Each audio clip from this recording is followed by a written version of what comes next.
தமிழ்நாட்டில் இப்போ ஒரு 10-15 வயசு கீழே இருக்கிற பசங்களுக்கு அவங்களோட சாதி என்னன்னு தெரிய மாட்டேங்குது. எவ்வளோ நல்ல விஷயம் பாருங்கள். இது எதிர்காலத்தில் அவங்க திரும்ப எப்போவுமே அந்த சாதி மனப்பான்மை அவர்களுக்கு வரவே வராது. அவங்க நீ என்ன சாதின்னு கேட்டால் சொல்ல தெரியாதவங்க தான் இன்றைக்கி 15 வயசு கீழே நிறைய பசங்க இருக்காங்க. அதுவும் நகரத்தில் வாழ்கிற மக்களுக்கு, அங்கே வாழ்கிற மக்கள், அங்கே இருக்கிற பசங்க ஒரு 15 வயசு கீழே உள்ள பசங்களுக்கு அது பெண்களாக இருந்தாலும் சரி, ஆண்களாக இருந்தாலும் சரி, அவங்க என்ன சாதின்னு அவங்களுக்கு தெரிய மாட்டேங்குது. அப்படின்னா என்ன அர்த்தம்னா, சாதி அழிந்து கொண்டு வருகிறது, மறைந்து கொண்டு வருகிறது, மறந்து கொண்டு வருகிறது. சாதியை மறந்துட்டாலே அதை அழிஞ்சிருந்தோம். நீ என்ன சாதி அப்படிங்கிறது ஏதாவது ஒரு வகையில் உனக்கு யாருமே சொல்லித்தரல, அடிக்கடி நினைவூட்டப்படவில்லை அப்படின்னாலே சாதி அழிஞ்சு போயிடும். அது ஒன்றும் இயற்கையானது கிடையாது. சாதி ரொம்ப செயற்கையானது எப்போவுமே நம்ம நினைவூட்டி கொண்டே இருக்க வேண்டும், நினைவுபடுத்தி கொண்டே இருக்க வேண்டும். அதனால் சாதி என்கிற அடையாளம் இன்றைக்கி 15 வயசு கீழே இருக்கிற பசங்களுக்கு, நிறைய பசங்களுக்கு நீ என்ன சாதின்னு கேட்டால், குறிப்பாக நகரத்தில் வாழ்கிற பசங்களுக்கு நீ என்ன சாதின்னு கேட்டால் சொல்ல தெரிய மாட்டேங்குது. நகரங்கள், சிறு நகரங்கள், அங்கு வாழ்கிற மக்களுக்கு ஒரு நல்ல கிராமங்களாக இருந்தாலும் சரி, அங்கே நல்ல ஒரு வசதியாக வாழ்கிறவர்கள் அல்லது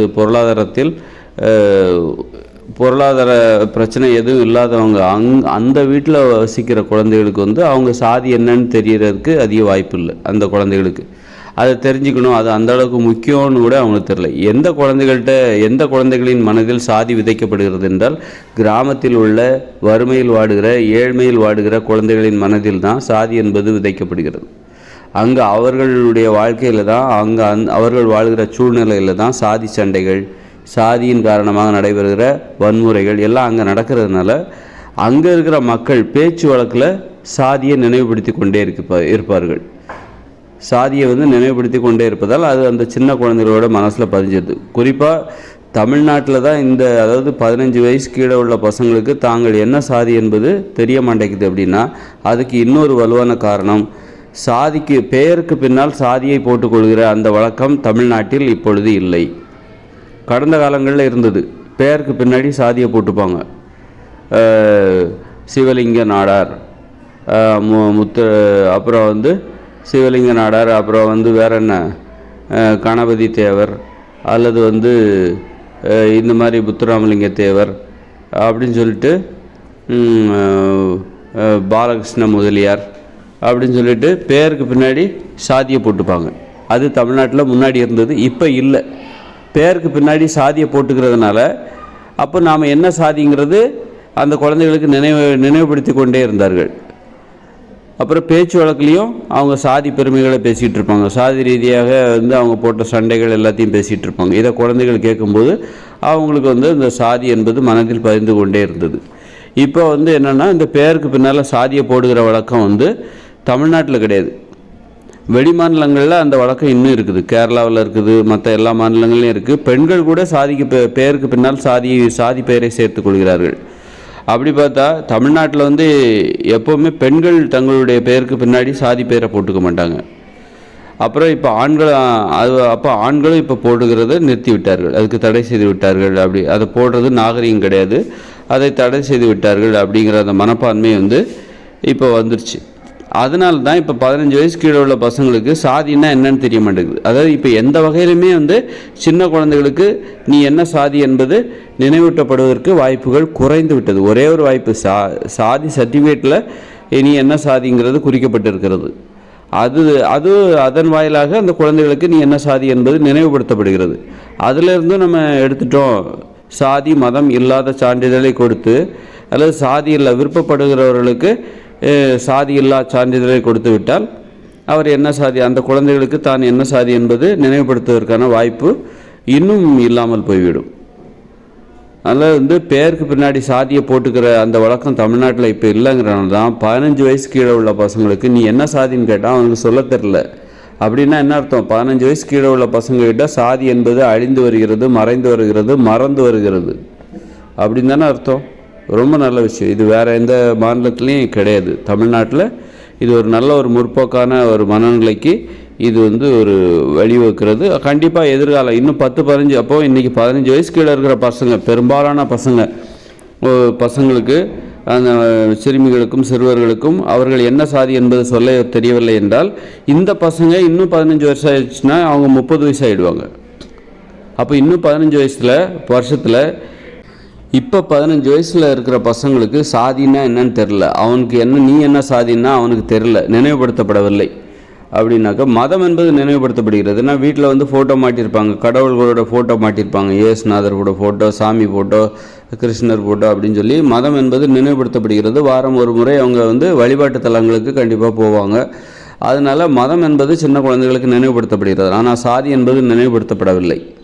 நினைவுபடுத்தப்படுவதற்கான வாய்ப்புகள் ரொம்ப குறைஞ்சிக்கிட்டே வர்றதுனால தான் சாதி என்பது அழிந்து கொண்டே வருகிறது. சின்ன பசங்க 15 வயசு கீழே இருக்கிற பசங்களுக்கு அவங்க என்ன சாதின்னே தெரியாதனால இன்னும் 15 வருஷம் அவங்களுக்கே இன்னும் 15 வருஷம் ஆயிடுச்சுன்னா 30 வயசு ஆகிடும். அப்போ 30 வயசு கீழே உள்ளவங்களுக்கு சாதி வந்து பெரிய விஷயமாகவே தெரியாது. அவன் என்ன சாதின்னு கேட்டால் கூட அவனுக்கு சமயத்தில் சர்டிஃபிகேட்டை பார்த்து சொல்கிறேன், என்னுடைய ஜாதி சர்டிஃபிகேட்டை பார்த்து சொல்கிறேன் அப்படின்னு சொன்னால் கூட ஆச்சரியப்பட்டிருக்குல்ல. அப்படி தான் அவங்க சொல்லுவாங்க. அதை வந்து நினைவுபடுத்திக்க மாட்டாங்க. நினைவில் வச்சுக்கிட்டா கூட அதனால் என்ன வந்துருச்சு, சாதி என்பது எத்தகைய உணர்வுக்கு காரணமாக இருக்கிறது என குழம்பி போவார். இப்போ சாதின்னா நான் இந்த சாதியை சேர்ந்தவன் அப்படின்னோடனே அவனுக்கு ஒரு வெறி வருது, உணர்வு வருகிறது இல்லை. அது மாதிரியான உணர்வு இப்போ 15 வயசில் இருக்கிற பசங்க இன்னும் 15 வருஷம் கழிச்சு போனால் அவன் 30 வயசு ஆகிடும். 30 வயசில் அவனுக்கு நீ இன்னும் சாதியை சேர்ந்தவர் அப்படின்னு சொன்னாக்கா அது அவனுக்குள்ளே எத்தகைய உணர்வையும் ஏற்படுத்தாது, வெறியை ஏற்படுத்தாது, கோபத்தை ஏற்படுத்தாது, ஒரு ஆணவத்தையோ அகங்காரத்தை ஏற்படுத்தாது, ஒரு ஆதிக்க குணத்தை ஏற்படுத்தாது, அல்லது கோபத்தை ஏற்படுத்தாது. சாதிக்கு என்ன அர்த்தம்னே அவனுக்கு தெரியாது. சாதி உணர்வுக்கு, அந்த சாதி பேருக்கு அது ஏன் கொண்டு வந்தாங்க அதை தெரிஞ்சுக்க கூட அவங்க விரும்ப மாட்டாங்க. அப்போ இன்னும் 30 வருஷம் கழித்து பாருங்கள், இன்னும் ஒரு 15 வருஷம் கழித்து பாருங்கள், இங்கே சாதி என்பது மறக்கப்பட்டு கொண்டு இருக்கும், நீர்த்து போக ஆரம்பித்து விடும். நீ என்ன சாதின்னு கேட்டால் சொல்ல தெரியாதவங்க இன்னும் 15 வருஷம் கழித்து கோடிக்கணக்கான பேர் இருப்பாங்க. தமிழ்நாட்டில் நீ என்ன சாதின்னு கேட்டால் சொல்ல தெரியாதவர்களின் எண்ணிக்கை ஒரு 2 கோடியை தாண்டிவிடும் இன்னும் 15 வருஷத்தில். அப்படின்னா நம்ம இப்போவே என்ன பண்ணோம் அப்படின்னா இதெல்லாம் அதனால் சாதியை பாதுகாக்கணும்னு நினைக்காதீங்க. ஆட்சியாளர்களே, நீங்கள் சாதியை பாதுகாக்கணும்னு நினைக்காதீங்க. சாதி வந்து நீங்கள் பாதுகாக்க நினைத்தாலும் பாதுகாக்க பலமாக முயற்சித்தாலும் சாதி என்பது அழிவதை உங்களால் தடுக்க முடியாது தமிழ்நாட்டில். அதனால் சாதியை வந்து அழிய போகுது. அதனால் முன்கூட்டியே நீங்கள் அந்த நல்ல செயலை முன்கூட்டியே செஞ்சிடலாமே. இப்போவே சாதி இல்லா சான்றிதழ் கேட்கிற அனைவர்களுக்கும் சாதி இல்லா சான்றிதழை உடனடியாக கொடுத்து விடுங்கள். அது மாதிரி மதம் இல்லா சான்றிதழையும் வந்து கேட்குறவங்களுக்கு கொடுத்துடலாம். அப்படி கொடுத்துட்டாலே நிறைய பேர், அதோட எண்ணிக்கை மொத்தம் எத்தனை பேர் சாதியில் இல்லை, சாதி இல்லா சான்றிதழை பெற்றிருக்கிறார்கள், மதம் இல்லா சான்றிதழை மொத்தம் எத்தனை பேர் பெற்றிருக்கிறார்கள் என்பதை வந்து நீங்கள் கணக்கில் வச்சுக்கிட்டு அதன் மூலம் ஒரு சாதி மனப்பான்மை எத்தனை பேர்கிட்ட இருக்குது, மத மனப்பான்மை எத்தனை பேர்கிட்ட இருக்குது, மதத்தை இப்போ மதத்தின் மீது பற்றுள்ளவர்கள், சாதி மீது பற்றுள்ளவர்களின் எண்ணிக்கையை குறைத்து கொண்டே வந்துவிட முடியும். சாதி மீது மதம் மீது நம்பிக்கை இல்லாதவர்களின் எண்ணிக்கையை அதிகரித்து கொண்டு வர முடியும். பெரும்பான்மையானவர்களாக அவர்களை மாற்றும் பொழுது சிறுபான்மையினர்களாக இந்த சாதி மதம் மீது பற்றுள்ளவர்களின் எண்ணிக்கையை நம்ம வந்து சிறுபான்மையினர்களாக அவர்களை ஆக்கிவிட முடியும். ஈஸியாக சாதியை ஒழிக்கலாம். அதற்கு தயாராக இருக்கிறது இந்த சமூகம். நீங்கள் ஒழிக்கலைன்னா தானாக ஒழிய போகுது.